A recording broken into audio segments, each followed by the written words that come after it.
You would then go to color 3 and set the parameters again, just like we did for color 1. Now I would like to go to the consumption section of the program. It's displayed here on our cheat sheet. F4A is resin. If this is a 3-color machine, it would be F4A1, A2, and A3. F4B is catalyst. F4S is solvent. F4COV is VOC, volatile organic compounds, how much solvent is in the paint. F4CLR stands for clear. This is where you would zero all the information that you have collected in the totals. F4PRN stands for print. That's where you would go if you were going to be printing to a computer and of course then a printer. Let's arrow up to the F4 consumption display. By waving the magnet in front, we bring it up to F4. By validating, we now find ourselves at F4A1, which is the resin for color 1. If we want to look at how much of that has been dispensed, we merely validate it one more time, and it is telling us that 538 cc's of resin for color 1 has been dispensed. To go back, we would hit escape, and now we're at F4A1. We would then arrow up to A2 and do the same thing. A3, we would have to validate to see what we've dispensed. And then the next one is F4, and it looks like a 6. It really isn't. It is a B, and B is the catalyst. So if I validate this one, I will show that I have dispensed 264 cc's of catalyst. I will then escape and go back to B. Now I will arrow up, and I look at what I look at looks like a number 5. It's really the letter S standing for solvent. If I validate that, I will see that I have dispensed 199 cc's of solvent. I escape, and I go back to F4 solvent. I arrow up to COV. This is the French word for VOC, volatile organic compounds, and if I display that, validate it, I can see now that I have dispensed 295 cc's of volatile organic compounds or solvent. If I escape from there, I go back to that screen. I now go up one more time, and now I see the letters CLR. That stands for clear. And if I want to clear all of my totals, I merely go like that, and now when it comes back up again, everything that we just saw in those totals is now zeroed out. To get out of that screen, I go back to escape, and now I'm at F4-1. Let's go back to F4.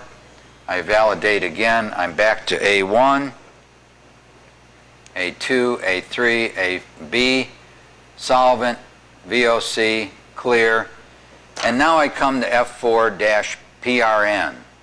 That stands for print.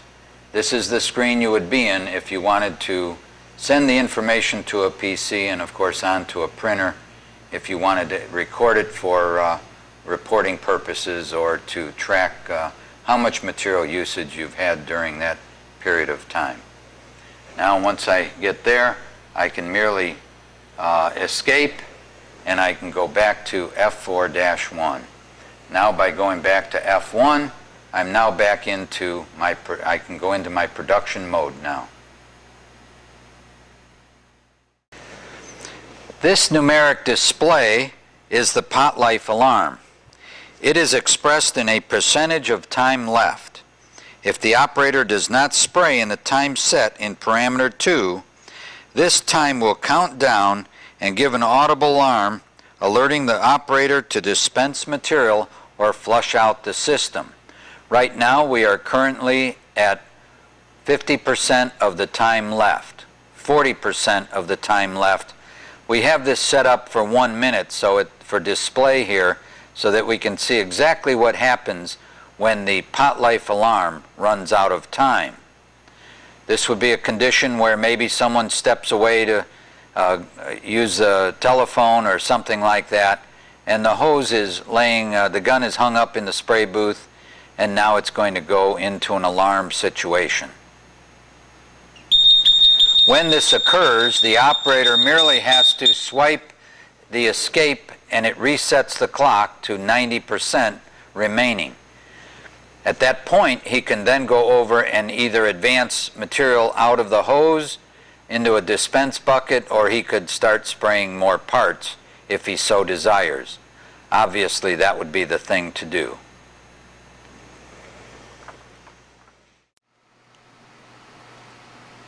Now we want to go through our fluid inputs for you. First of all, we have built this rack that holds our pumps as a test unit, a demonstration unit. And the first pump we have over here is an 0275, and it's our solvent pump. As you can see, coming out of it, we have a fluid filter. From there, it goes through the system and it comes into the CTM valve on the bottom of the micro to flush out the resin side of the system. The second pump, the second 0275, is our catalyst pump, and it also has a filter on it, and it feeds the material directly to the catalyst regulator. From the catalyst regulator, it comes up to this side of the micro, the input to the micro. The third 0275 is the resin pump. Coming through its filter, it goes directly to this fluid regulator, and from this fluid regulator, it goes up to the inlet side of the CTM.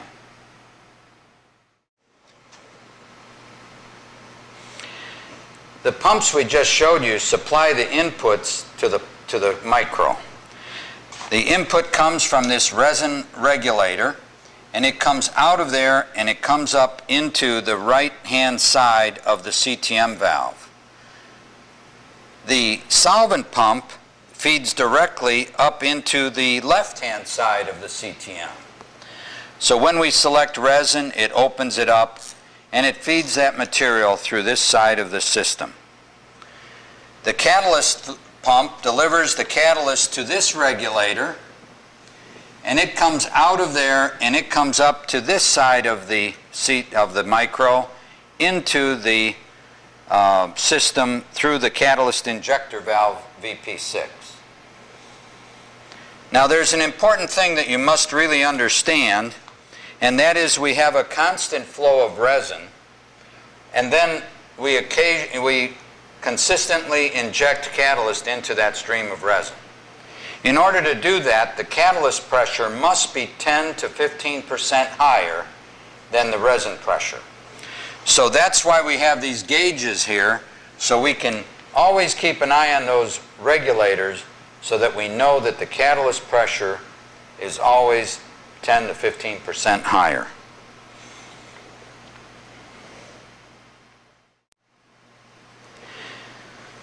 After it gets injected into the stream of resin, it goes through this black hose, which is our static mixer assembly. It is completely filled with static mixer elements. So we mix the material very thoroughly, and we end up coming down to a fluid regulator, which is mounted here on the bottom, and that goes out to the spray gun. So we regulate the input, and then, of course, we regulate the output to adjust the pressure at the spray gun.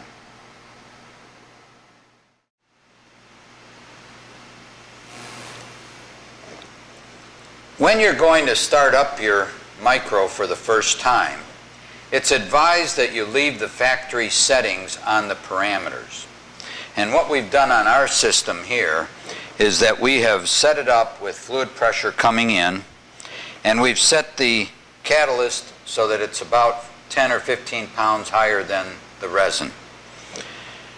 What we want to do then is we want to remove the static mixer assembly and we want to take a fitting that comes with the machine, and here I've put a small Legree fitting in there, and I put a small 5/32 tube coming out of here, just so that it has a little more direction.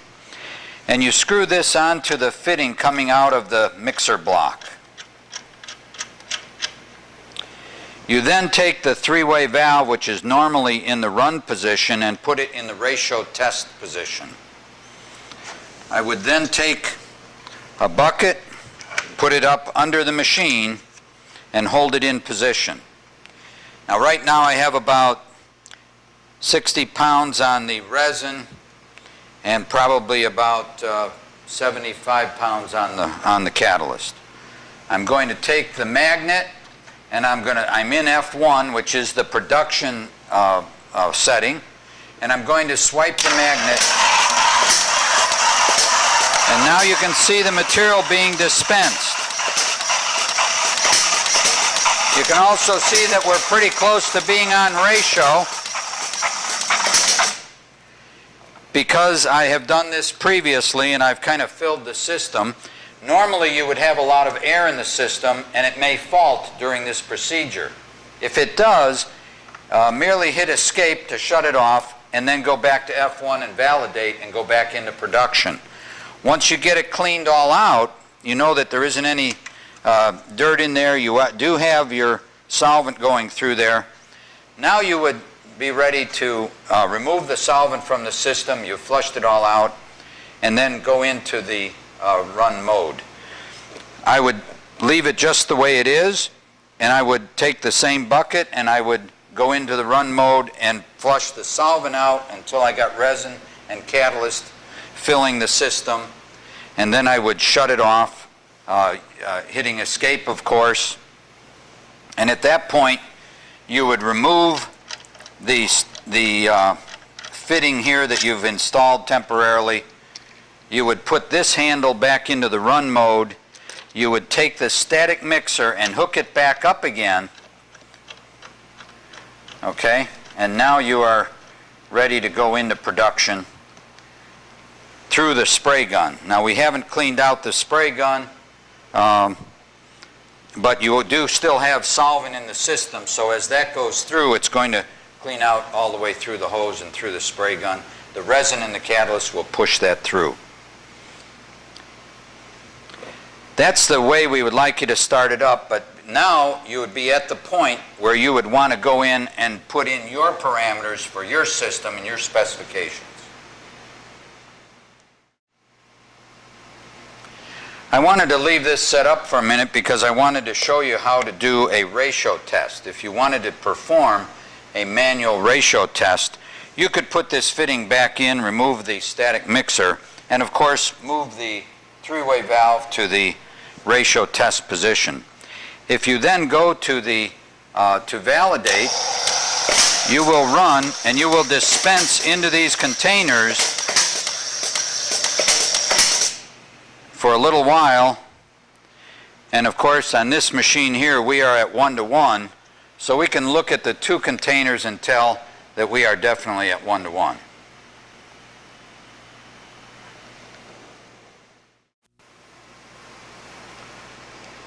Now that we've finished all of that, we have made sure that we've hooked the static mixer back up to the system, and we've put the three-way valve into the run position.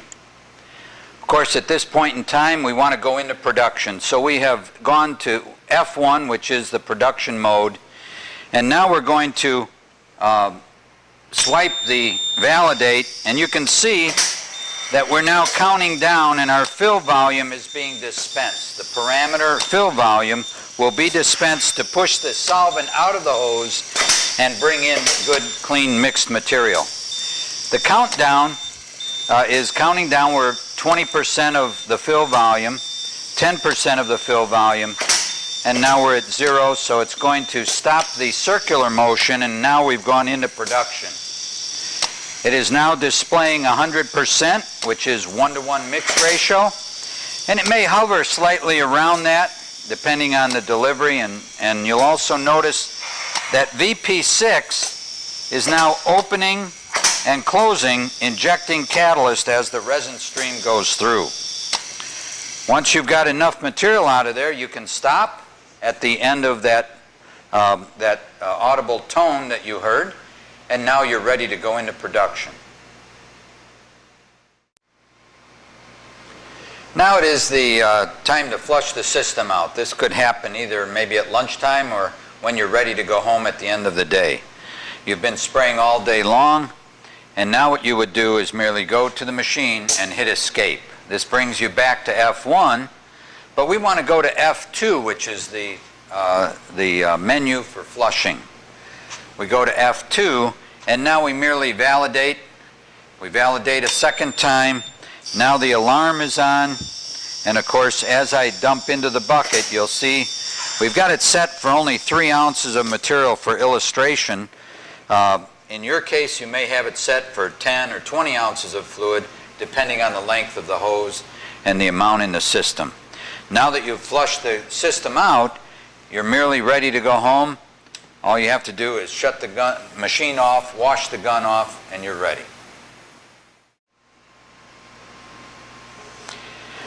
Okay, what I've got on display here is an Excel CYCLOMIX Micro daily startup and shutdown procedure list that can be posted on the spray booth wall. I merely want to show you how easy it is to start up this machine and to shut it down, as opposed to maybe hot potting or some of the other methods that the people might be using. It shows you one of the many advantages of the CYCLOMIX Micro. When the operator in the morning, he merely turns on the AC power. He would turn on the valve here that would turn on the compressed air input. He would magnet enter, of course. And now all he does is pull the trigger while the fill volume is pushing material out, the solvent that is in there from the night before. The countdown takes place. When it gets to 0, it's going to go right into production.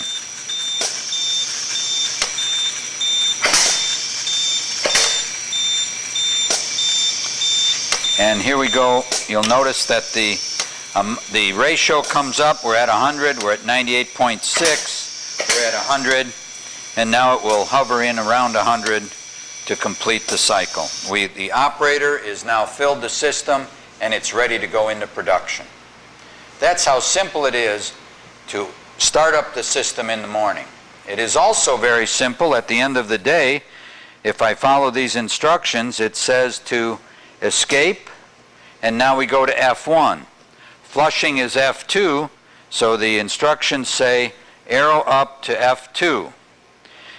If you swipe enter and pull the trigger, you'll get the countdown to 0. Again, we have it set at 3 ounces, so it goes very quickly for instructional purposes. And now we have F2. You would now merely turn off the AC power. You would turn off the compressed air going into the pumps, and you are ready to go home.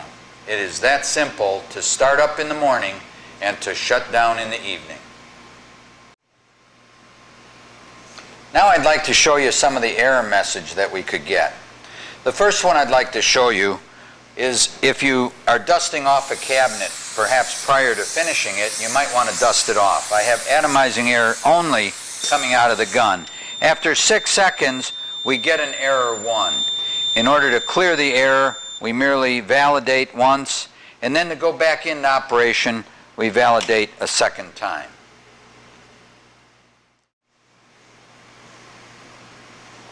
Another error message you might get is while you're in operation, I'm going to shut off a valve here that's going to shut off the resin flow to the system. So I'm going to merely pull the trigger here, and while we're spraying, I'm going to shut off the resin flow. Of course, the air pressure would still be on, and now I'm going to get a fault, that error 1 fault. That means that we're not getting any counts from the resin flow meter because we've somehow run out of material or we have shut off the flow through the system. Perhaps a filter's plugged or something like that. Again, you'd merely validate it and validate it again to go back into operation.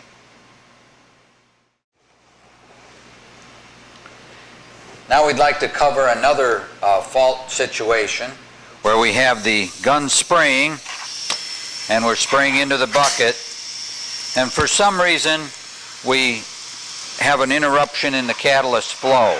So while you're spraying, after a little bit of time here, we will get an error 2. That error 2 is telling you, if you look at the sheet, it is telling you that the catalyst flow meter is blocked. I did that merely by shutting off the catalyst flow, being able to illustrate what happens when you lose catalyst flow. This would happen, of course, if you were to run out of catalyst in the bucket or some situation like that. The unit will shut down and it'll sound an audible alarm. Okay, we're going to show you another fault condition, and that would be if the resin was higher than the catalyst pressure. So we've lowered the catalyst pressure down below the resin set point, and when the valve opens, it's not going to inject any catalyst. So I'm going to go into the run position. You can see that we're at 1:1 on the ratio here, and we're spraying. Of course, now what did it do? It shut down almost immediately, and we've got error 2 displayed, which tells you error 2 says that we have a catalyst flow meter blocked. Doesn't mean that the flow meter is blocked. It could mean that you don't have catalyst in the bucket. It could mean that a valve is shut off. It could mean that a filter is plugged or a pump is failing. So there's a lot of things you have to look at, but you didn't notice that the alarm sounded to alert the operator that something has failed.